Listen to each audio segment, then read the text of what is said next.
Bonjour à tous, je suis Osséna Mili et je vous souhaite la bienvenue sur Tradi Cuisine. Aujourd'hui, nous allons voir ensemble comment préparer un poulet sauce aigre douce, ce fameux plat d'inspiration chinoise que l'on trouve dans quasiment tous les traiteurs asiatiques en France. Dans cette recette, j'utilise du poulet, mais on pourrait utiliser à la place du porc, du poisson à chair ferme ou même du tofu si vous voulez une version végétarienne. Cette recette est vraiment très flexible, il y a de quoi se faire plaisir. Allez, c'est parti!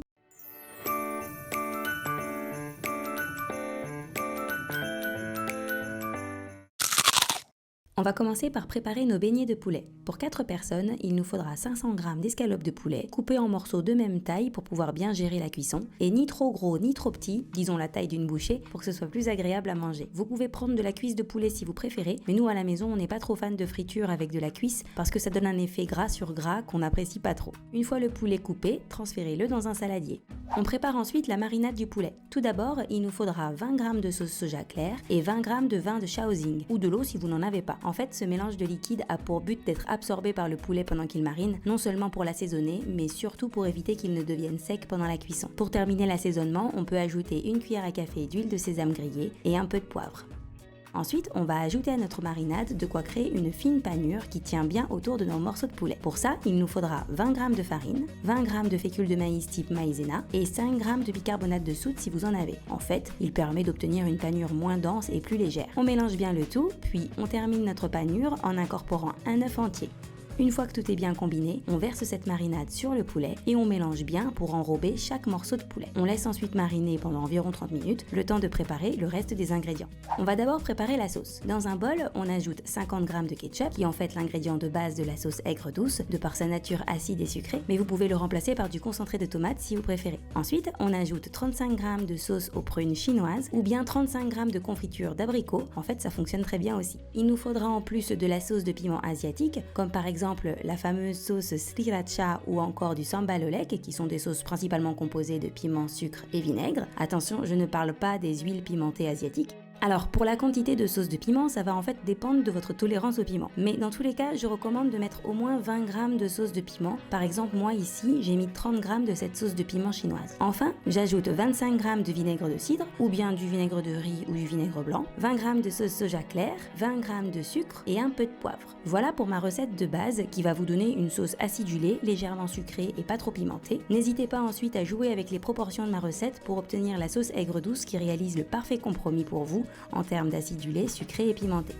Ensuite, pour accompagner le poulet, il nous faudra 100 g d'oignons, rouges de préférence pour apporter de la couleur, mais ce n'est pas obligatoire, et il nous faudra en plus 300 g d'autres légumes. Alors vous pouvez choisir les légumes que vous voulez, par exemple selon ce que vous avez dans le frigo, mais si vous avez des invités, ça peut être sympa de les choisir selon leur couleur pour avoir un plat bien coloré à la fin. Par exemple, on peut prendre 3 légumes de couleurs différentes. Un légume vert comme du poivron, de la courgette ou du concombre, un légume rouge-orange comme du poivron, de la tomate ou de la carotte, et un légume jaune comme du poivron, de la tomate ou encore de l'ananas comme on en trouve souvent chez le traiteur. Encore une fois, ce n'est pas du tout obligatoire, mais l'idéal c'est de faire 300 g de légumes avec au moins 2 légumes différents. Si vous ajoutez de l'ananas, pensez au fait que l'ananas frais ajoute de l'acidité au plat et du sucre, et que l'ananas en conserve ajoute surtout du sucre. Donc il faudra réduire la quantité de vinaigre ou de sucre de votre sauce en fonction.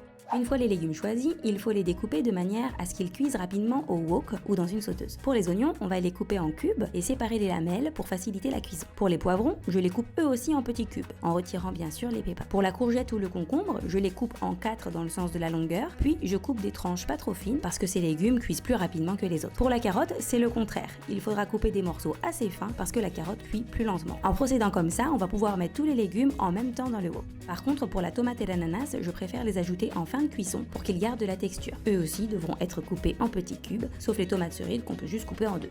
On va maintenant passer à la cuisson du poulet. Dans une friteuse, chauffez environ 1 litre d'huile de friture et une fois que l'huile est à 170 degrés, vous pouvez ajouter les morceaux de poulet. Il faudra les ajouter un par un en les espaçant bien au début pour éviter qu'ils ne se collent. Avec ma friteuse, généralement j'arrive à mettre la moitié de mes morceaux de poulet. Je les laisse cuire pendant environ 7 minutes en les tournant de temps en temps et en surveillant que la température de l'huile reste bien aux alentours de 140 degrés. Je sors mes morceaux de poulet et je les dépose sur une grille ou du papier absorbant. Avant de cuire le reste des morceaux de poulet, pensez à retirer les éventuels résidus de panure et vérifier que l'huile est bien à nouveau à 170 degrés. Une fois que tout le poulet est cuit, on peut passer à la cuisson des légumes. Dans un wok ou une grande sauteuse, chauffez une cuillère à soupe d'huile, puis ajoutez 10 g de gingembre et 2 gousses d'ail coupées finement. On fait revenir le tout pendant environ 1 minute à feu moyen fort, puis on ajoute tous les légumes, sauf la tomate et ou l'ananas. Faites revenir le tout pendant environ 5 minutes, puis ajoutez la sauce. Portez la sauce à ébullition, puis laissez-la mijoter pendant environ 1 minute. Une fois que c'est fait, on peut éteindre le feu et on ajoute nos morceaux de tomates et ou d'ananas. On mélange bien le tout, puis on ajoute les morceaux de poulet. Mélangez délicatement de sorte à couvrir tous les morceaux de poulet avec la sauce. Puis vous pouvez le servir directement. Pour rendre le plat encore plus appétissant, on peut le garnir avec des graines de sésame grillées ou bien un peu d'oignon vert, de ciboule, ciboulette. Servir accompagné de riz parfumé nature. Bon appétit!